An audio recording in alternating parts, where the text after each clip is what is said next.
안녕하십니까. 전세계 계신 CBN 청취자 여러분, 하나님의 말씀으로 사랑과 행복 전하는 CBN 교과방송의 정수 인사드립니다. 안녕하세요. 우현준입니다. 네, 지금 우리는 설날 명절을 지내고 있는데요. 지난주죠. 설날 동안에 한국은 눈이 엄청 많이 왔다고 하죠. 그렇더라고요. 예, 화이트 설날. 하나님께서 이 설날 명절에 눈을 내려주신 것은 축복이 아닌가, 이런 생각이 듭니다. 한 해의 시작을 깨끗하고 하얗게 시작하라고 하는 하나님의 그 깊은 뜻이 있는 게 아닌가, 눈을 통해서 전 느낄 수 있었는데, 우리 목사님 오랜만에 뵙습니다. 네. 새해 1년 만에 뵙습니다. 네네, 그러네요. 정말 우리 청취자분들께 새해 덕담 한마디 좀 부탁드릴게요. 네, 우리 주님께서 사랑하시는 CBN 청취자 여러분, 저희가 이렇게 방송으로 늘 인사를 나누지만 그래도 주님 은혜로 함께 한 믿음을 가지고 한 말씀으로 이렇게 소통할 수 있게 된 것에 대해 참 감사를 드립니다. 올해도 주님께서 우리에게 새로운 기회를 제공해 주셨습니다. 더욱 말씀으로 주님과 가까워지시고 주님의 재림을 더 잘 준비해서 올해는 정말 예수님을 꼭 뵙게 되는 그런 경험들이 우리의 삶에 있게 되시기를 축복드리고 2025년 새해 복 많이 받으시기를 바랍니다. 네, 감사합니다. 우리 네 분의 강사님께 똑같은 이렇게 새해 덕담을 부탁드렸는데, 한결같이 올 한 해는 하나님의 말씀으로 더 무장하고 예수님의 재림이 그만큼 가까웠으니까 이 신앙의 뜨거움을 경험하는 그런 한 해가 되달라고 우리 네 분의 목사님께서 같은 말씀을 하시네요. 너무 감사드립니다.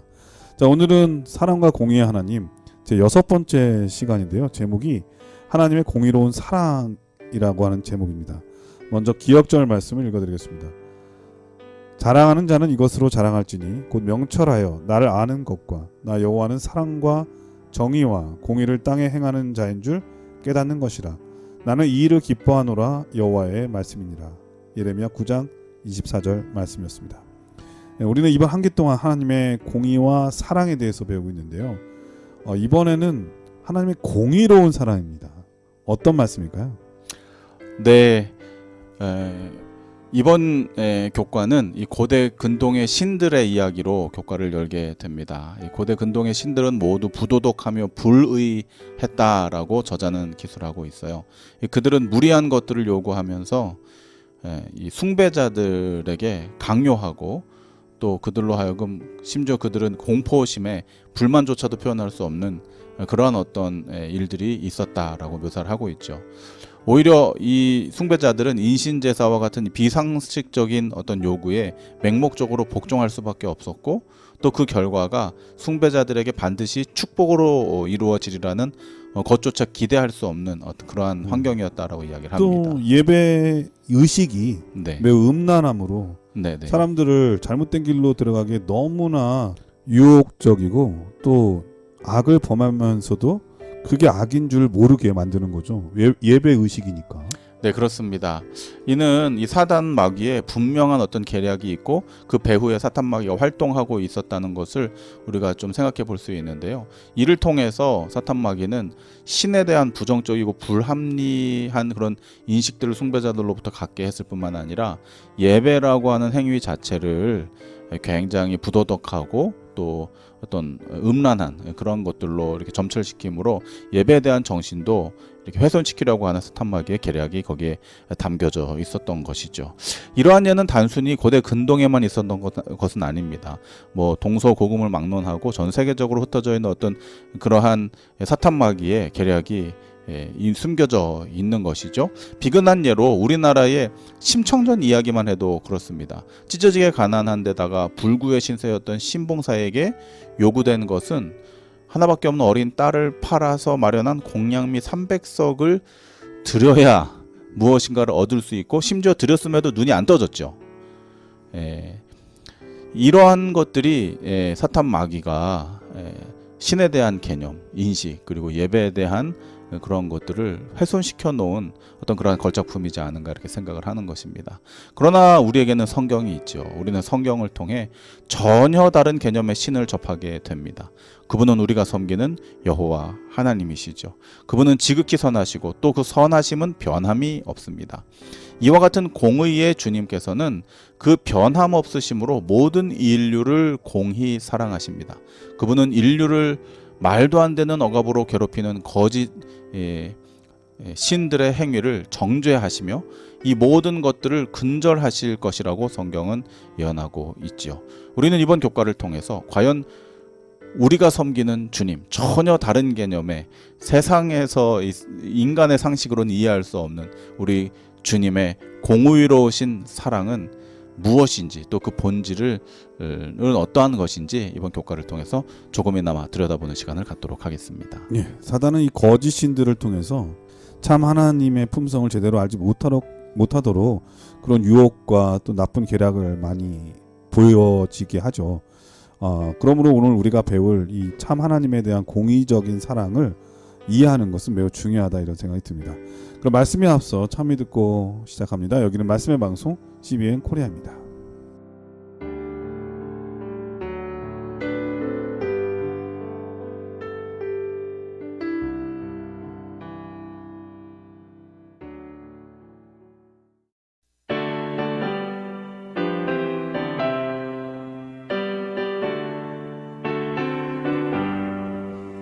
깊은 소리 들으니 예수 구원하시네. 만민에게 전하라. 예수 구원하시네. 주가 명령하시니 산과 물을 건너며 온 세상에 전하라.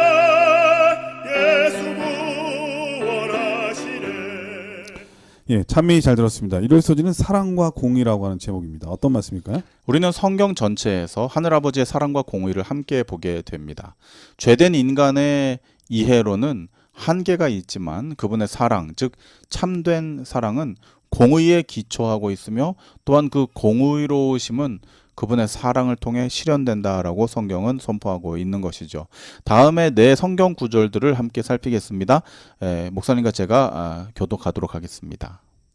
저는 정의와 공의를 사랑하시며 세상의 여호와의 인자하심이 충만하도다. 시편 33편 5절의 말씀이었습니다. 대전하 여호와는 공의를 사랑하며 불의의 강탈을 미워하여 그들에게 갚아주고 그들과 영영한 언약을 세울 것이라. 이사야 61장 8절입니다. 긍휼과 진리가 같이 만나고 의와 화평이 서로 입맞추었으며 시편 85편 10절 말씀이었습니다. 의와 공의가 주의 보호자의 기초라. 인자함과 진실함이 주를 앞서 행하나이다. 시편 89편 14절의 말씀입니다. 이 위의 말씀들을 기준으로 보자면 주님께서는 이 정의와 공의를 사랑하신다, 이렇게 기록하고 있습니다. 목사님, 정의랑 공의가 우리말로 특별하게 구분 지을 수 있는 의미의 차이가 있을까요? 글쎄요, 저는 같은 의미로 느껴지는데, 일단은 근데 정의라고 하는 거는 우리가 얘기할 때 올바른 것, 네. 그리고 공의라고 하는 것은 공공의 이익을 위해서 올바르게 판단돼야 되는 것. 그러니까 이제 정의로운 거는 옳고 그름에 대한 거고, 네. 공의는 그것을 판단하는 것, 이렇게 느껴지는데요, 저는. 네, 목사님 감사합니다. 목사님께서도 매우 중요한 요점들을 찍어 주셨는데요. 이게 이제 저희가 함께 읽은 이 네 개의 성경절은 다 이제 구약에 기록되어져 있잖아요. 네. 그래서 이제 이 히브리어로 기록되어져 있는데, 정의는 체데크라고 하는 말로 쓰여져 있고 공의는 미시파트라고 하는 말로 쓰여져 있어요. 둘이 같이 붙어 다녀요, 계속 성경에서 보면. 지금 우리가 본 구절들도 그렇지만. 히브리어 체데크는 거룩함이란 뜻 아닌가요? 네, 뭐 그런 의미도 있지만 이게 righteousness, 의거든요. 네. righteousness는 의이고, 요것이 equality라고 하는 영어 단어로 해석이 돼요. 그건 뭐냐 하면은 저울과 같은 역할을 하는 거예요. 공평하게 누구도 억울함이 없도록 하는 사회 정의를 구현한다, 뭐 이런 표현이 있잖아요. 그러니까 모두에게 만족감을 주고 옳은 일이 모두에게 두루 편만하게 적용되도록 하는 것. 그래서 이것은 이제 그 방향이 그 법에 저촉이 되는 사람들에게 이롭게 적용되는 부분을 이야기를 하고 있어요. 네. 근데 이제 공의라고 하는 것은 미시파트라고 하는 것인데, 이것은 자와 같아서, 지계표나 자와 같아서 어떤 것에도 흔들리지 않고 정확하게 그 수치를 이렇게 인디케이터 해주는 거예요. 명확하게 보여주는 거예요. 그래서 기준이라고 하는, 놈이라고 하는 단어가 여기에 이제 적용되기도 하는 것 같아요. 그래서 네. 기준이 되는 법, 그러니까 정의, pure 뭐라고 해야 될까요? justice죠. 명확한 그런 것을 의미하고 있습니다. 이게 사실은 같은 의미들이 막 이렇게 밍글대고 있는데 정의는 어쨌거나 이 공의가 justice가 사람들에게 공평하게 적용되는 사람 쪽에 좀 방향을 두고 있는 것이고 공의는 기준 쪽에 좀 방향을 두고 있는 것이죠. 이것이 스탠다드다, 이것이 기준이다를 알려주는 것입니다. 근데 중요한 건 그 두 가지가 늘 함께 같이 간다는 거죠. 같이 다니는 것이죠. 네. 그리고 그것이 우리가 섬기는 주님의 품성에 그러니까 동전에 네, 양면과 같이 앞뒤 있는 거죠. 네, 네. 네, 그게 바로 동전이니까. 네. 그러니까 정의로움과 공의로움은 네. 같은 거. 뗄래야 뗄 수 없는 같이 이제 진행이 되는 것입니다. 그래서 이제 위의 말씀을 기준으로 하자면 주님께서는 올바른 기준, 즉 변함이 없는 율법을 사랑하시며 그 정의를 통해 모든 이들이 억울함 없이 정의와 공평을 두루 누리게 하시는 것을 그것 자체를 매우 사랑하신다라는 사실을 성경에서 기록하고 있음을 우리가 발견하게 되는 것입니다. 그렇기에 성경의 선지자들은 법을 어기며 인간을 억울하게 만드는 불의한 법, 또 속이는 저울, 약자들에 대한 불의와 압제 등 모든 종류의 불의와 불공평함을 일관되게 비난하고 있는 것입니다. 사람은 많은 악과 불의를 행하지만 주님께서는 끊임없이 사랑과 정의와 공의를 땅에 행하시는 분이십니다. 따라서 성경 전체에서 주님께서 충성된 사람들은 악을 행하는 자와 압제하는 자를 벌하고 불의와 압제로 신음하는 자에게 정의와 구원을 가져다주는 그분의 이 심판을 매우 좋은 일로 열렬히 기대하고 있다고 성경은 이야기하고 있는 것이죠. 이러한 공의와 정의는 하늘 정부를 운영하는 변함없는 원리이며 하늘나라의 하늘 정부의 기초가 되는 것입니다. 세상에서는 결코 경험할 수 없는 완벽한 올바름이며 모두를 이롭게 하는 공평함인 것이죠. 따라서 주님께서는 하늘나라에 들어갈 성도들의 삶에서도 이와 같은 정의와 공의가 드러나기를 원하십니다. 미가서 6장 8절의 말씀입니다. 사람아, 주께서 선한 것이 무엇임을 내게 보이셨나니 여호와께서 내게 구하시는 것이 오직 공의를 행하며 인자를 사랑하며 겸손히 내 하나님과 함께 행하는 것이 아니냐. 네, 감사합니다. 이 미가서 6장 8절의 말씀을 보면은 굉장히 중요한 표현이 나옵니다. 이것은 이제 월요일 교과랑도 연결이 되는데요. 여호와께서 너에게 구하시는 것이 공의와 인자라고 이야기하거든요. 네. 근데 이제 공의라고 하는 것은 정의와 공의를 다 표현하고 있는 것이고 공의를 행하는 것이 정의이기 때문에 공의와 정의 이게 다 한꺼번에 표현이 되고 있는 것이고 그분이 어떠한 분이시라는 걸 이야기합니까? 인자하시며 인자를 사랑하시는 분이시다. 여기서 인자는 신약에 나오는 예수님 자신을 인자라고 표현을 하시잖아요. 그래서 이제 어떤 분들은 이 성경을 읽으시면서 아, 예수님을 사랑하시는구나 이렇게 오해하실 수 있는데 여기서 인자는 헤세드라고 하는 자비를 의미하고 있습니다. 네, 예수님께서 나를 인자로 여기는 것은 그 사람의 사람의 아들이라는. 네네. 여기서 이제 구약에 나오는 인자는 네. 예수님이 아직 태어나지 않으셨기 때문에 여기서의 인자는 여기 목사님께서 헤세드라고 해놨는데 그 네. 헤세드는 품성에 대한 거죠. 그쵸. 사랑. 그리고 모든 좋은 것을 다 포함하고 있는 단어가 히브리 말로 헤세드라고 하는 뜻이라고 단어라고 하더라고요. 맞아요. 이 헤세드 하나만 공부해도 한과를 네. 온전히 공부해도 부족하지 않나 이런 생각이 네, 듭니다. 그렇습니다. 근데 이제 이 미가서 6장에 보면은 또 주님께서 선한 것이 무엇인지를 우리에게 보여주셨다 그랬거든요. 여기서 선하다고 하는 것이 무엇이냐면은 이건 영어로 번역될 때 어떻게 되면 이제 굿입니다. 굿. 좋은 거예요. 그러니까 주님께서 우리에게 나쁘거나 해를 되는 것을 보여주시는 것이 아니고 우리에게 좋은 것을 보여주시는 거예요. 근데 그 좋은 것이 무엇이냐?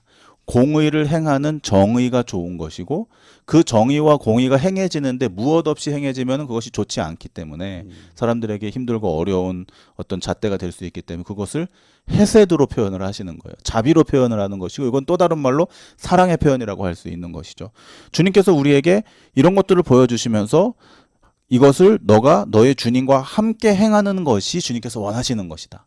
그분의 선하신 품성에 우리를 참여시키도록 초청하시는 것. 이것이 오늘날 우리에게 제공되는 그분의 공의와 사랑의 축복이라고 이렇게 성경은 이야기하고 있는 것이죠.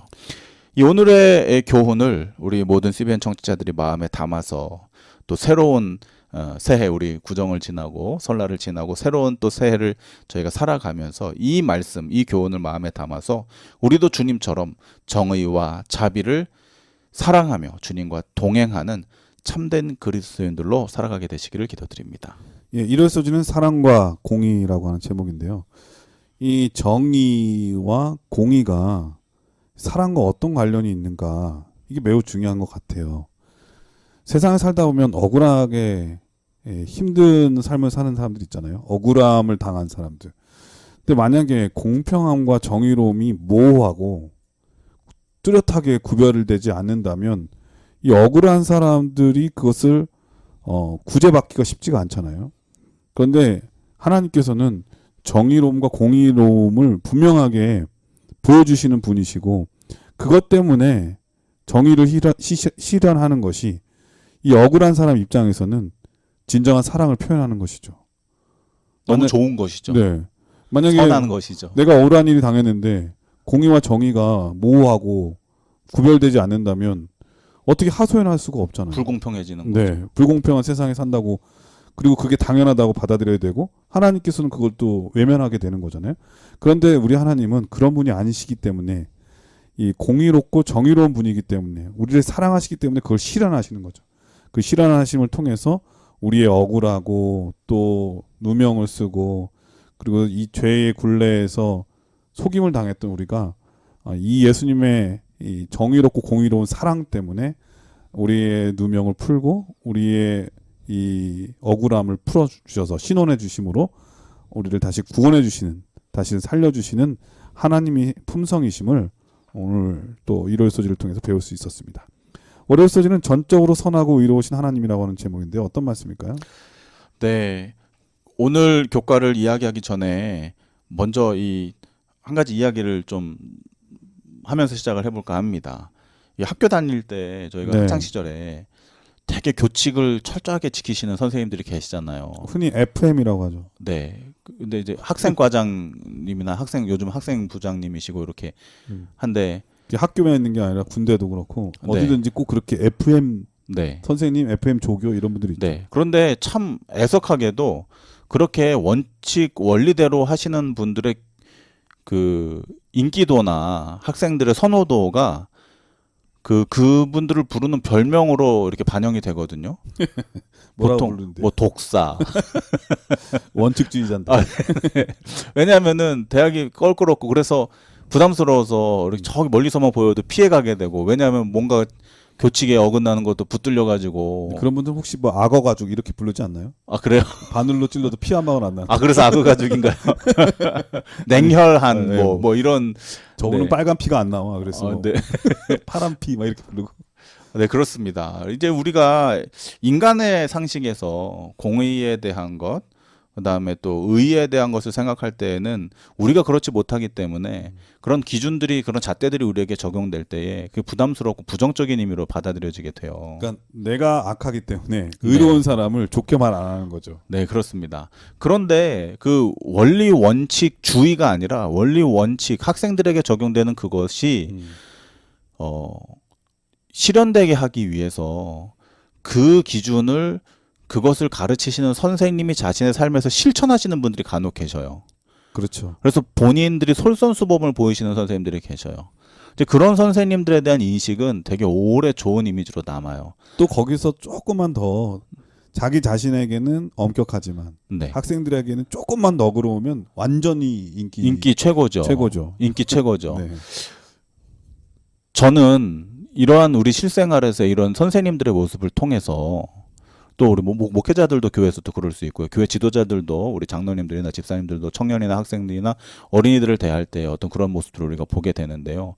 원리 원칙만을 주장하고 그것이 이렇게 따뜻하거나, 우리가 지난 교과에서 이야기했듯이 인자하거나 좋은 것으로 반영되지 않고 냉정함으로 철저함으로만 관철된다면은 그것은 결코 이 공의가 적용되는 사람들의 마음도 변화시킬 수 없을 뿐만 아니라 삶의 변화도 가지고 올 수가 없거든요.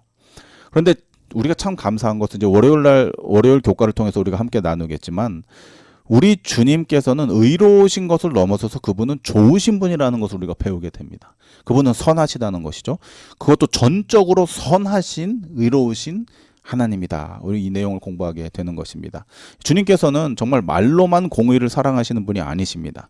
미가서 6장의 말씀처럼 그리고 일요일 교과를 통해서 우리가 나누었던 성경절들의 증언처럼 그분께서는 사랑과 의로움 그리고 공의를 직접 스스로가 보여주시는 것입니다. 행하시며 이를 통해 그분의 선하심과 의로우심을 더욱 완벽하게 드러내 보여주셨다는 것이죠. 신명기 32장 4절과 시편 92편 15절의 말씀을 함께 보시겠습니다. 그는 반석이시니 그 공덕이 완전하고 그 모든 길이 공평하며 진실무망하신 하나님이시니 공의로우시고 정직하시도다. 여호와의 정직하심을 나타내리로다. 여호와는 나의 바위시라. 그에게는 불의가 없도다. 감사합니다. 위 성경절들은 모두 주님을 큰 반석으로 묘사하면서 결코 흔들리거나 변함이 없이 그 위치를 지켜내시는 완전한 분이심을 주장하고 있습니다. 이렇게 완전하고 공의로우시며 정직하신 주님께서 우리에게 베푸시는 것은 과연 무엇일까요? 시편 9편 7절 8절의 말씀입니다. 여호와께서 영영이 앉으시며 심판을 위하여 보좌를 예비하셨도다. 공의로 세계를 심판하시며 정직으로 만민에게 판단을 행하시리로다. 감사합니다. 여기까지 신명기 32장 4절과 시편 90편 15절 그리고 좀 전에 목사님께서 읽어주신 시편 9편 7절과 8절의 말씀만으로 볼 때에는 그분께서는 요지부동하게 딱 아주 그냥 아까 목사님께서 말씀하신 대로 악어 가죽처럼 흔들림이 없는 철저한 기준을 잡고 계신 분이세요. 네. 그리고 그분이 우리에게 어떤 일들을 행하시느냐 시편 9편 7절 8절에 보면은 그 공의의 잣대를 가지고 우리를 심판하시기 위해서 보좌에 앉아 계신다는 영영이 앉아 계신다는 거예요. 영원히 심판자로 앉아 계신다는 거예요. 이 내용만 보면은 우리가 좀 부담스러워요. 그래서 이 성경의 전체적인 우리 하늘아버지의 품성을 깨닫지 못한 분들은 이거가 두려워서 성경에 기록되어져 있지 않은 혹은 기록된 것들을 자기 의향대로 해석해서 심판은 없다. 사랑의 주님께서 어떻게 심판을 하시느냐. 이렇게 이제 잘못된 오류로 이제 빠져드는 모습도 우리가 보게 됩니다. 안타깝지만. 사랑은 완전히 다 무조건 죄를 지어도 봐주고 외면하고 그 죄에 대해서 네. 그리고 또 모른 척하는 거 그게 사랑이라고 생각하는데 그거 아니라는 거잖아요. 그렇죠. 이제 그 구체적인 내용들이 이제 다음 우리가 공부할 내용들을 통해서 좀 확인하게 됩니다.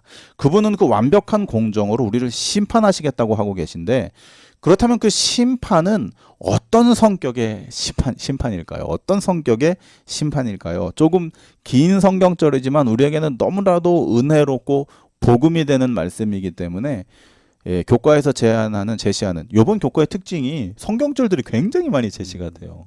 그래서 교과가 원래 성경 공부하는 거니까. 맞습니다. 그래도 뭐 제 개인적인 성향으로는 뭐 이 하루에 공부할 내용의 성경절이 한 3절에서 많아야 5절 정도면 좋은데 요번 교과는 특별히 성경절들이 굉장히 많이 제시가 됩니다. 그래서 성경 펴서 읽는 시간들이 더 이제 늘어나게 되는데 저는 또 한편으로는 좋은 그러한 경험이 되리라 생각을 합니다. 오늘 제시해주고 있는 시편 145편 9절에서 17절의 말씀을 다 한번 살펴보도록 하겠습니다. 너무 좋고 심판의 개념이 무엇인지를 우리에게 가르쳐주는 성경절이기 때문에요. 목사님과 제가 교독하도록 하겠습니다. 여호와께서는 만유를 선대하시며 그 지으신 모든 것에 긍휼을 베푸시는도다. 여호와여 주의 지으신 모든 것이 주께 감사하며 주의 성도가 주를 송축하리이다. 저희가 주의 나라의 영광을 말하며 주의 능을 일러서 주의 능하신 일과 주의 나라의 위엄의 영광을 인생에게 알게 하리이다. 주의 나라는 영원한 나라이니 주의 통치는 대대에 이르리이다. 여호와께서는 모든 넘어지는 자를 붙드시며 비굴한 자를 일으키시는도다. 중생의 눈이 주를 앙망하오니 주는 때를 따라 저에게 식물을 주시며 손을 펴사 모든 생물의 소원을 만족해 하시나이다. 여호와께서는 그 모든 행위에 의로우시며 그 모든 행사에 은혜로우시도다. 감사합니다. 이 말씀 너무 따뜻하지 않습니까? 분명히 좀 전에 우리가 위에서 읽었던 신명기 32장 4절과 시편 92편 15절, 시편 9편 7절과 8절의 말씀에서는 그분께서는 요지부동하지 않으시고 영영이 우리의 심판자로 앉아 계시다라고 말씀하셨는데, 그분이 그 영영한 심판자로 앉으셔서 베푸시는 그분의 심판의 내용이 시편 145편 9절에서 17절의 내용으로 표현되는데, 그분은 공정하시되 그것이 냉정하시고 단호하신 것을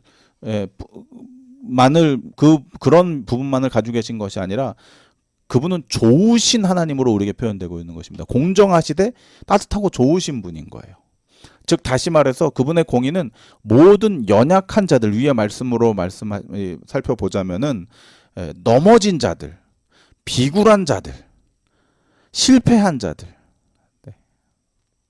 이러한 자들에게 때를 따라 먹을 것도 제공해 주시고, 손을 펴서 그들을 붙들어서 세우시고 일으키시고 그 소원들을 만족해 하시고 모든 행위를 의로 또 은혜로 채우신다, 이렇게 말씀하고 계신 것이죠. 그분의 공의는 모든 연약한 자들에게까지도 공평하게 나누어지는 것이라는 것을 이야기하고 있는 것입니다. 우리가 믿는 주님은 공의로우시되 냉정한 분이 아니십니다. 그분은 모두에게 은혜의 주님이신 것이죠. 오늘 월요일 교과의 제목처럼 그분은 전적으로 의로우시되 그분은 선하시고 자비로우신 분이라는 사실을 우리는 성경을 통해서 확인하게 되는 것입니다. 이러한 그 변함없는 공정하심으로 우리에게 사랑을 베푸시는 그러한 주님이 우리의 주님이심에 감사하게 되시는 우리 CBN 청취자들 되시기를 바랍니다. 이 월요일 소지는 전적으로 선하고 의로우신 하나님이라고 하는 제목인데요. 사실 그 원칙주의적이고 공의롭다고 하는 이면에 어떤 사람이 잘못했을 때 그 책임에 대해서 그 사람에게만 전가하면 정이 없죠. 그리고 그걸 냉정이라고 하죠. 냉정하고 별로 호감이 안 가죠. 그런데 피하고 싶죠. 예, 원칙을 얘기하면서 책임을 그 사람에게만 떠넘기는 게 아니라 책임을 함께 하거나 아니면 전적으로 책임을 그 원칙을 말하고 있는 그분이 진다면 이 범해가지고 뭔가 범법을 해가지고 정말 죄송한 그 사람의 입장에서는 너무나 감동이 되고 용기가 되고 힘이 되죠. 그런 분들이 우리 부모님이잖아요. 맞습니다. 예, 뭔가 잘못했으면 부모님이 나무라시긴 하지만 책임을 져주시기 책임은 때문에 부모님이 다 지시죠. 그게 사랑이라고 하는 거거든요. 근데 만약에 이 잘못한 악인에 대해서 그 죄의 전가를 그 사람에게만 다 책임지게만 한다면 하나님은 공의로운 하나님일진 모르지만 사랑의 하나님이라고 말할 수 없거든요. 그런데 오늘 말씀을 보니까 하나님께서 공의의 사랑의 하나님이라고 말할 수 있는 것은 우리가 잘못했을 때 그것을 훈계하지만 그 책임은 하나님께서 다 지시겠다고 하는 그러한 우리 부모님 그 이상의 마음을 오늘 말씀을 통해서 깨달을 수 있는 것 같습니다. 화요일 소지는 변함없으신 하나님이라고 하는 제목인데 어떤 말씀일까요? 네, 먼저 두 성경절을 함께 보시겠습니다. 말라기 3장 6절과 야고보서 1장 17절의 말씀입니다. 나 여호와는 변역지 아니하시나니, 잘못 읽으면 큰일 나겠습니다. 여호와는 변역지 아니하나니 그러므로 야곱의 자손들아 너희가 소멸되지 아니하느니라. 각양 좋은 은사와 온전한 선물이 다 위로부터 빛들의 아버지께로서 내려오나니 그는 변함도 없으시고 회전하는 그림자도 없으시니라. 감사합니다. 세상의 모든 것은 변합니다. 10년이면 강산이 변한다는 말이 괜히 있는 것이 아니죠. 월요일 교과에서도 교과에서 주님을 묘사했던 바위도 시간이 지나면 변하기 마련입니다. 다시 말해 인간을 포함한 모든 존재는 변할 수밖에 없는 것이죠. 그렇기 때문에 우리는 변하지 않는 것에 대한 완전한 개념을 이해할 수 없습니다. 그러나 주님께서는 성경을 통해서 말씀하십니다. 나는 변하지 않는다. 내 그림자조차도 결코 변할 수 없다라고 선포하십니다. 그런데 그 부동의 주님께서 움직이시는 한 가지 조건이 있다고 성경은 이야기합니다. 말라기 3장 7절의 말씀입니다.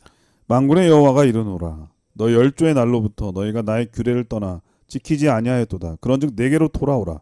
그리하면 나도 너희에게로 돌아가리라 하였더니 너희가 이르기를 우리가 어떻게 하여야 돌아가리까 하도다. 감사합니다. 나도 너희에게 돌아가리라. 말라기 3장 7절에 한중간에 기록되어져 있죠. 주님께서 직접 말씀하십니다. 나도 너희에게 돌아가리라. 그림자조차도 변함이 없으시겠다고 선포하신 주님께서 지금 말라기 3장 7절에서는 직접 말씀하시기를 나도 너희에게 돌아가리라. 방향을 바꾸시겠다라고 말씀하고 계신 것이죠. 우리의 이해를 뛰어넘는 결코 변함이 없으신 부동의 주님께서 그분을 찾는 인류를 위해서는 회전하는 그림자조차도 없으신 분께서 방향을 바꾸신다는 것입니다. 나도 움직이겠다라고 하는 사실을 말씀하고 계신 것이죠. 이 내용은 우리가 어떻게 이해해야 할까요? 그러나 이 구절은 결코 그분의 속성이신 공의와 사랑이 변한다는 것을 의미하지 않는다는 사실을 우리가 구절을 자세히 살펴보면 파악하게 됩니다. 오히려 어떤 관계적 변화에도 그분은 변함없는 공의와 사랑을 우리에게 베푸신다는 사실을 말해주는 것이죠. 그분의 성품은 변함이 없습니다. 우리를 향하신 그분의 사랑과 공정하심은 영원무궁하신 것이죠.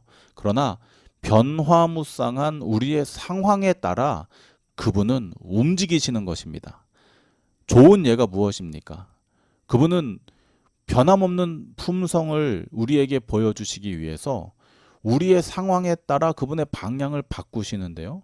그 좋은 본보기가 바로 인간의 모습으로 이 땅에 오셔서 하늘 보좌 대신 십자가로 옮기셔서 그 십자가를 선택하시고 모든 목사님께서 말씀하신 대로 모든 죄값에 책임을 져주시는 좋은 아버지, 좋은 하나님의 모습을 보여주신 것이죠. 그리고 그분은 다시 변함없는 사랑을 우리에게 보여주시는 건데 그 표현이 무엇입니까? 그리스도께서 십자가에 못 박히셨다는 것입니다. 그분은 영원히 우리를 위해서 자신을 희생하셨다는 것이죠.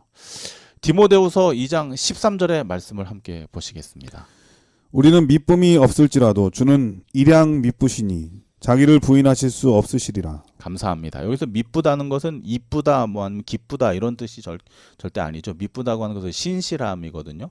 변함이 없는 어떤 꾸준함, 성실함을 이야기하는데 디모데후서 2장 13절은 우리의 모습을 그대로 이야기하고 있습니다. 우리는 미쁨이 없다는 거예요. 우리는 신실하지 못하다는 거예요. 대표적인 이 속담이 뭐가 있습니까, 목사님? 작심? 3초? 3일 기회다. 3분. 작심 3분. 네. 네. 참 저는 참 감사드려요. 한국인으로 태어나서 네. 이 설이 2번 있잖아요. 그렇죠. 네. 네. 1월 1일 이제 신정설에 작심을 했는데 이제 3일 만에 또 끝나지 않습니까? 근데 새롭게 재도전할 수 있는 설명절을 주셔서 감사를 드리고 이제 설명절 뭐 지난 지 얼마 안 됐지만 우리가 네. 또 새롭게 시작할 수 있으니까 네. 새 마음 또 네. 눈도 내렸잖아요. 네, 우리가 미쁘지 못한 것을 우리도 알고 주님께서도 아셔요. 그런데 디모데후서 2장 13절에서는 우리는 미쁘지 못하다.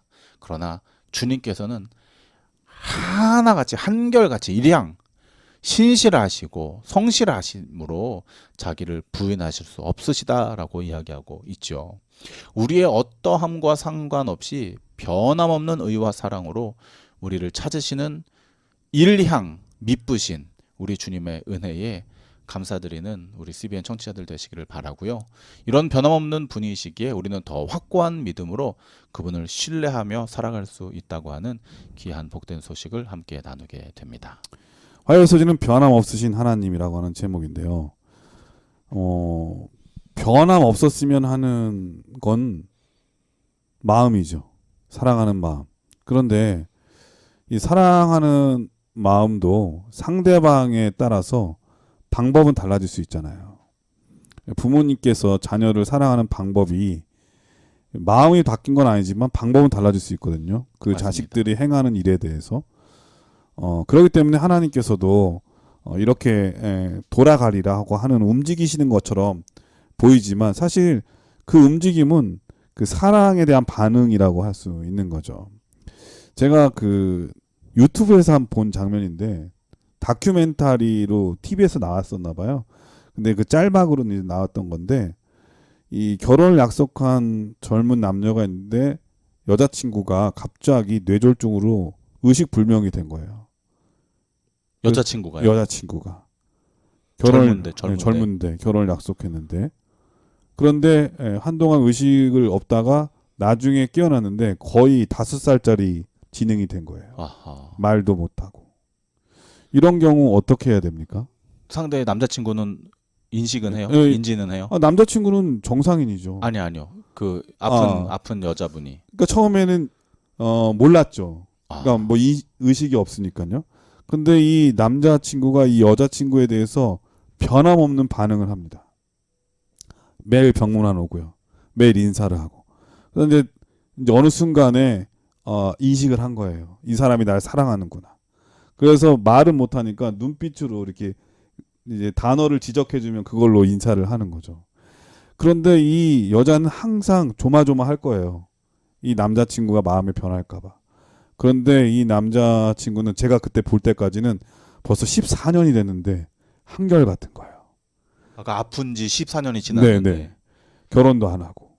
이 여인에게 하는 행동이 똑같고. 근데 마음은 똑같지만 반응은 달라요. 먹을 것도 싸우기도 하고 그 진전되는 거에 따라서 그 남자가 그 여인을 대하는 반응은 다르거든요. 네. 그러니까 저는 그 장면을 보면서 오늘 말씀이 떠올랐습니다. 네. 하나님께서도 우리를 향한 마음은 변함이 없지만 우리의 행동에 따라서 우리가 변하니까. 그렇죠. 우리의 행동 변화에 따라서 반응 변화에 따라서 하나님께서도 우리에게 반응하시는데 표현의 방법들이 달라지는 그렇죠. 것이죠. 그것이 하나님께서 변덕이 심하신 분이 아니라 그 마음은 늘 변하시지만 우리를 사랑하시는 방법이 달라질 수 있다고 하는 것을 그분의 마음은 변함이 없으시지만 그렇죠. 네, 오늘 그것을 느낄 수 있는 것 같습니다. 우리도 그렇잖아요. 사람이 외모가 변하고 또 행동 양식이 변하지만 나를 향한 그 사랑의 마음은 변함 없었음을 확인할 때 세상에 가장 큰 희열을 느끼고 그렇죠. 기쁨이죠. 그 어떤 것을 가진 행복이고. 것보다 더 큰 부유함을 마음에 느끼는 거 아니겠습니까? 이런 하나님의 마음 여러분들 오해하지 마시기를 바라겠고요. 이런 하나님을 믿는다고 하는 것은 우리 인생의 가장 큰 축복이 된다고 하는 것 또한 배울 수가 있었습니다. 여기서 참여하고 들으신 다음에 계속해서 수요일 목요일 소지를 공부하도록 하겠습니다. 여기는 말씀의 방송 CBN 코리아입니다.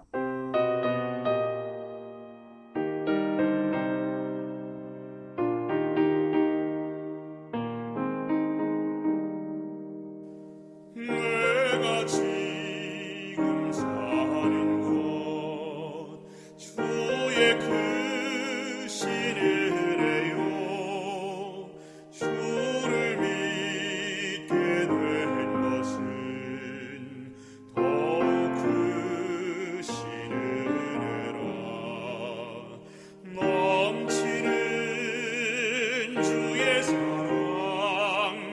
놀라운 주의 은혜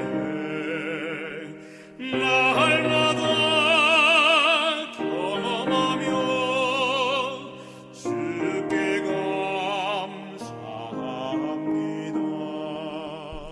예, 수요일 소지는 하나님이 뜻을 돌이키시다니라고 하는 제목입니다. 어떤 말씀일까요? 우리는 일요일부터 화요일 교과를 통해서 하늘아버지의 품성을 공부했습니다. 그분은 정의로우시며 공평하십니다. 그리고 우리를 향해 선하신 사랑을 보이시며 이는 결코 변함이 없다라고 우리는 확인하게 됩니다. 그러나 오늘 우리는 몇 성경절들을 통해서 그분의 후회하신 뜻을 돌이키시는 모습들을 발견하게 됩니다. 우리는 이러한 주님의 모습을 어떻게 이해해야 할까요? 이러한 표현들은 그분의 불변하시며 온전하시다는 것을 불신하게 만드는 그러한 근거가 될 수 있을까요? 다음 성경절들, 3개의 성경절들을 함께 보시겠습니다. 출애굽기 32장 14절, 예레미야 18장 8절, 그리고 예레미야 18장 10절의 말씀입니다. 여호와께서 뜻을 돌이키사 말씀하신 화를 그 백성에게 내리지 아니하시니라. 만일 나의 말한 그 민족이 그 악에서 돌이키면 내가 그에게 내리기로 생각하였던 재앙에 대하여 뜻을 돌이키겠고 만일 그들이 나 보기에 악한 것을 행하여 내 목소리를 청종치 아니하면 내가 그에게 유익케 하리라 한 선에 대하여 뜻을 돌이키리라. 감사합니다. 이 위의 성경절들은 마치 주님께서 후회하시거나 혹은 인간의 어떠함에 따라 그 하시는 그 행동들의 결정들을 돌이키시는 변덕스러운 분으로 비춰질 수 있습니다. 실제로 성경에서는 여러 차례 주님께서 후회하신 기록들을 보게 되죠. 창세기 6장 6절에 한탄하사, 역대상 21장 15절에 뉘우치사, 또 예레미야 26장 13절에 뜻을 돌이키시리라, 아모스 7장 3절에 뜻을 돌이키셨으므로, 이러한 표현들은 변함없으신 하늘아버지의 속성과 모순되는 것처럼 보입니다. 그러나 화요일 교과를 통해 공부했듯이 그분의 속성이나 동기와 목적, 그리고 우리에게 베푸신 약속, 우리에게 주신 약속에는 결코 변함이 없으신 분임을 우리가 믿어야 합니다. 확신해야 합니다. 그리고 성경도 그렇게 주장하고 있고요. 따라서 위의 성경절들은 주님의 죄인을 향하신 그 안타까움과 애초로운 마음을 인간의 언어로, 또 인간의 입장에서 표현한 것으로 우리가 받아들이고 이해해야 될 필요가 있는 것이죠. 사무엘상 15장 11절의 말씀을 보시겠습니다. 내가 사울을 세워 왕 삼은 것을 후회하노니 그가 돌이켜서 나를 좇지 아니하며 내 명령을 이루지 아니하였음이니라 하신지라. 사무엘이 근심하여 온 밤을 여호와께 부르짖으니라. 감사합니다. 여기서 후회라고 하는 단어, 내가 사울을 세워 왕 삼은 것을 후회하노라, 주님께서 말씀하시는 것이거든요. 네. 이 후회하다라고 하는 뜻은 네, 슬퍼하다는 뜻 아닙니까? 네, 그렇습니다. 목사님께서 정확하게 이제 지적해 주셨는데, 이 후회하다라고 하는 단어는 히브리 말로 나함이라는 말인데요. 이 말의 본 뜻은 유감이라는 거예요. 그리고 동정심을 갖는다는 거예요. 그러니까 그 고통이 함께 공감한다는 거예요. 사울이 그렇게 망가진 것에 대해서 예수님도 같이 마음이 아프신 거예요. 그러니까 이제 그건 사랑의 표현이죠. 제가 왜 저렇게 됐을까? 한편으로는 내가 괜히 왕을 시켰나?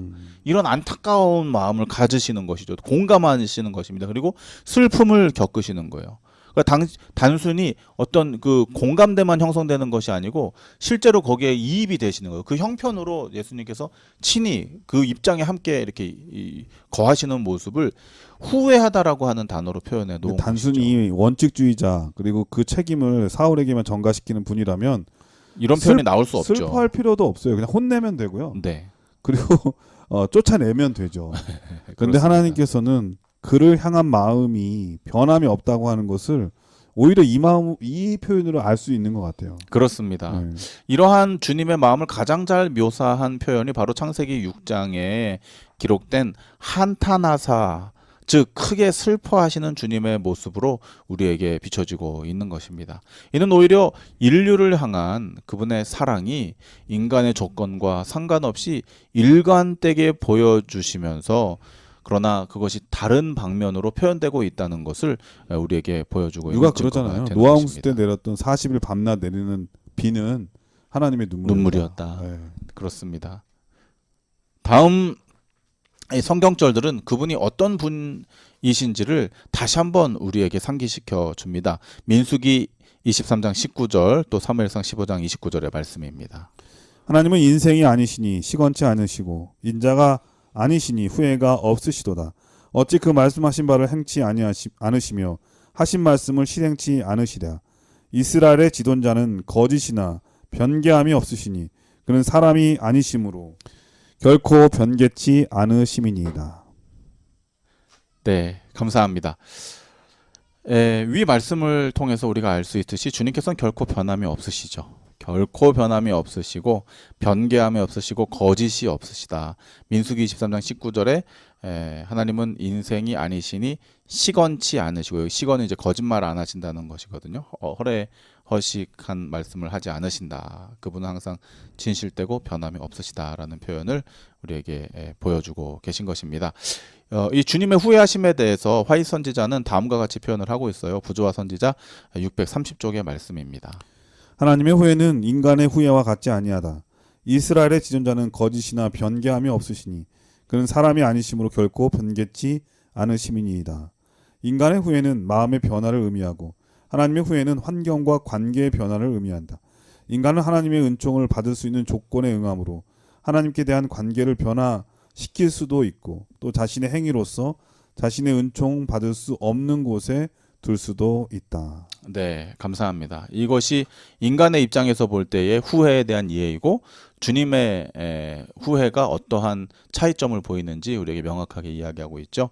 인간의 후회는 마음의 변화, 품성의 변화 혹은 생각의 변화 이런 것들을 대변하고 있다면 주님께서 후회하신다라고 하는 것은 환경과 관계의 변화를 의미한다. 즉 사람의 어떠함에 따라서 그분의 마음이 기쁘기도 하시지만 후회하시고 속상해하시고 함께 슬픔을 공감하시는 것으로 이렇게 성경에 표현될 수 있다라고 우리에게 이야기하십니다. 그런 거로 오늘 교과를 통해서 우리는 주님께서 뜻을 돌이키시다니라고 하는 물음표에서 이제는 나의 연약한 건 나의 이 죄됨 때문에 나의 이 흔들리고 변할 수밖에 없는 이러한 불안정한 상태 때문에 나의 주님께서 그분의 뜻을 돌이키시다니 느낌표로 우리의 깨달음이 바뀌어지게 되기를 바랍니다. 예, 수요일 서지는 하나님이 뜻을 돌이키시다니라고 하는 제목이었는데요. 여기 성경 말씀이나 우리가 또 목사님 말씀을 들어보면 하나님은 변함이 처음부터 없으셨어요. 근데 다만 인간의 변덕스러움, 그렇습니다. 인간의 그 흔들리는 갈대와 같은 마음 이런 것들 때문에 하나님도 흔들려 보이거든요. 그리고 하나님은 그렇게 내 입장에서 판단을 하니까 하나님도 그런 분 아니야 라고 생각을 하죠. 그런데 오늘 말씀에 보면은 하나님께서는 결코 그런 분이 아니라고 하는 것이죠. 우리를 향하신 사랑의 마음이 한 번도 흔들리거나 변함이 없다고 하는 것 여러분 믿게 되시기를 간절히 바랍니다. 아멘. 이것이 우리에게 희망이 되고 용기가 되는 것이죠. 목을 쏘지는 사랑과 정의를 굳게 붙잡고라고 하는 제목인데 어떤 말씀일까요? 지금까지 우리는 불변의 주님, 사랑과 공의와 정의로 우리를 변함없이 존중하시며 우리를 위해서는 기꺼이 움직이시는 사랑의 주님이심을 배워봤습니다. 오늘 이번 주 마지막 교과의 결론으로 사랑과 정의를 굳게 붙잡으라는 귀한 초청의 말씀을 우리는 마주하게 됩니다. 신명기 7장 9절의 말씀입니다. 그런즉 너는 알라 오직 내 하나님 여호와는 하나님이시요 신실하신 하나님이시라. 그를 사랑하고 그 계명을 지키는 자에게는 천대까지 그 언약을 이행하시며 인애를 베푸시되. 감사합니다. 그분은 불변하시며 그 공의와 정의와 사랑은 영원하시기에 그분을 사랑하고 그분을 붙드는 자들에게는 천대까지 은혜를 입는다, 베푸신다라고 성경은 말하고 있습니다. 막 이렇게 변덕이 심하면 천대까지 은혜를 베풀 수가 없죠. 주님께서 우리에게 천대까지 은혜를 베푸시겠다고 약속하시는 것은 그분의 변함없는 공의와 정의와 사랑을 대변하는 또 나타내는 그러한 표현이라고 생각이 됩니다.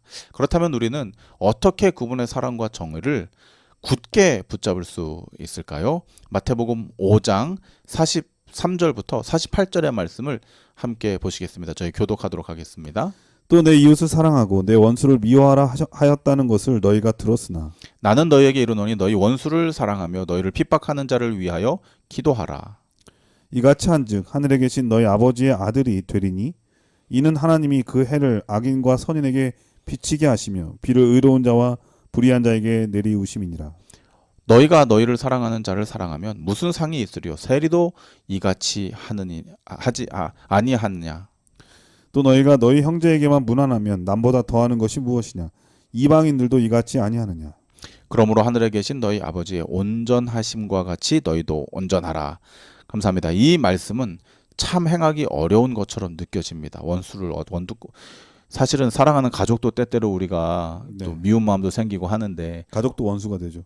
그래서 그런가요?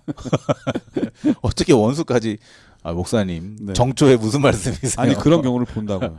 네. 그러니까 작은 이익을 탐하다가 네. 정말 더 중요하게 여겨야 될 그 가족 관계, 사랑이 무너져서 원수가 되는 경우가 네, 생길 남보다 수 있죠. 못한 경우가 되죠. 보통 그리고 그 가족 간의 큰 싸움은 명절 때 많이 일어납니다. 맞아요. 네, 세상에서는 그렇죠. 그러나 우리 CBN 청취자들 믿음의 가정에서는 그러한 일이 생기지. 그러니까 하나님의 네, 않으리라 생각을 사랑을 합니다. 배운다는 것, 네. 그리고 하나님의 사랑을 담고 살아간다는 것이 이렇게 축복이 되는 겁니다. 그렇습니다. 다시 본문의 말씀으로 돌아오자면 이 우리에게 지금 제시하시는 이 말씀들이 사실 인간의 능력으로는 이걸 감당하기가 쉽지 않거든요.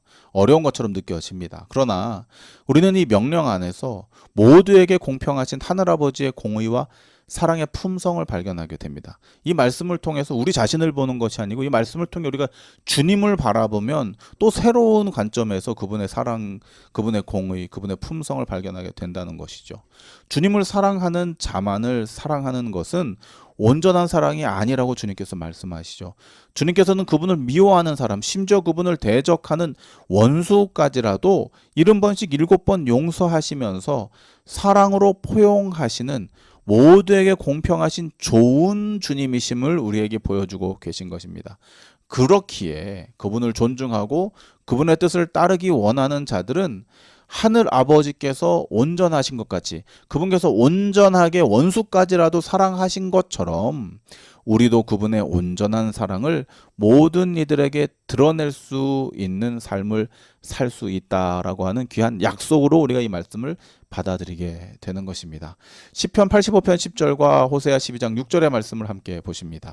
긍휼과 진리가 같이 만나고 의와 화평이 서로 입맞추었으며 그런즉 너희 하나님께로 돌아와서 인애와 공의를 지키며 항상 너희 하나님을 바라볼지니라. 감사합니다. 여기에 기록된 너의 하나님을 바라볼지라는 또 다른 번역본의 표현은 사랑과 정의를 굳게 붙잡으라라는 뜻으로 우리에게 표현되고 있다는 것입니다. 우리 주님께서 사랑하시는 CBN 청취자 여러분, 오늘 교과를 통해서 우리는 무엇을 배우게 됩니까? 예레미야 9장 24절 이번 주의 기억절은 이렇게 말씀하죠. 자랑하는 자는 저희가 사랑했더니 다 자랑도 사랑으로 보여요. 네. 자랑하는 자는 이것으로 자랑할지니. 우리 CBN 청취자 여러분, 올해 무엇을 자랑하며 살기를 원하십니까? 만약 자랑할 것이 있다면 이것을 자랑하십시오. 그것이 무엇입니까? 곧 명철하여져서, 곧 똑똑하여져서, 영적으로 명철하여져서 나를 아는 것과 나 여호와는 사랑과 정의와 공의를 땅에 행하는 자인 줄 깨닫는 것이라. 이것이 우리의 자랑이 되기를 바랍니다. 그리고 나는 이 일을 기뻐하느라, 우리 주님께서 기뻐하시는 일이 무엇인지를 찾아 깨닫고 발견하게 되시기를 바랍니다. 여호와의 말씀이니라. 주님께서 온전하신 것처럼 사랑과 정의와 공의로 땅에 행하시는 그분의 놀라우신 사랑과 온전하시고 변함없는 완벽한 사랑을 우리도 사랑과 정의를 그분을 굳게 붙잡고 믿음으로 따라가게 되시는 우리 모든 CBN 청취자들 되시기를 바라면서 오늘 교과의 말씀을 드리도록 하겠습니다. 예, 목요일 서지는 사랑과 정의를 굳게 붙잡고라고 하는 제목이었는데요. 이 세상에 참된 사랑과 정의를 갈구하는 사람들이 얼마나 많이 있습니까? 그런데 그럴 때마다 세상에 속임을 당하죠. 대부분의 사람들은 자기 유익을 위해서 사랑과 정의를 말하다가도 그것이 변하게 되면 언제 그랬냐는 듯 배신하고 떠나가는 게 일반이잖아요. 그런데 오늘 말씀처럼 하나님은 절대 그런 분이 아니시다. 우리를 향하신 하나님의 사랑은 변함이 없다고 하는 것을 다시 한번 이 말씀으로 확인할 수 있었던 것 같습니다. 여러분들 삶에서 참된 사랑과 정의를 기대하고 얻고 싶다면 세상에 기대할 것이 아니라 또 우리가 어떤 사람에게 기대할 것이 아니라 하나님께만 있다고 하는 것을 우리 모두 이 말씀을 통해서 기억해야 되겠습니다.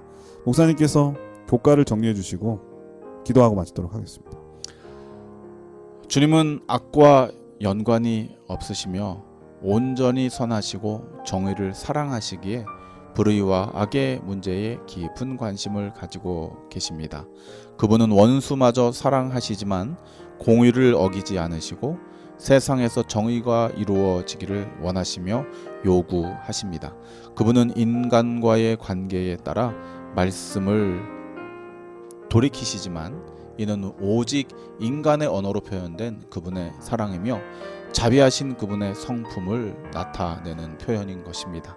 그의 사랑과 공의는 언제나 변함없으며 오직 공의와 사랑으로 권능을 행하십니다. 주님께서는 우리에게 그 변함없는 사랑과 공의의 품성에 참여하기를 원하시고 우리를 초청하십니다. 믿는 마음으로 그분을 굳게 붙잡게 되기를 기도드립니다. 예, 목사님께서 기도해 주시고 교과를 마치도록 하겠습니다. 아버지 감사드립니다. 공의로우심에 감사를 드립니다. 정의로우심에 감사를 드립니다. 불변하심에 감사를 드립니다.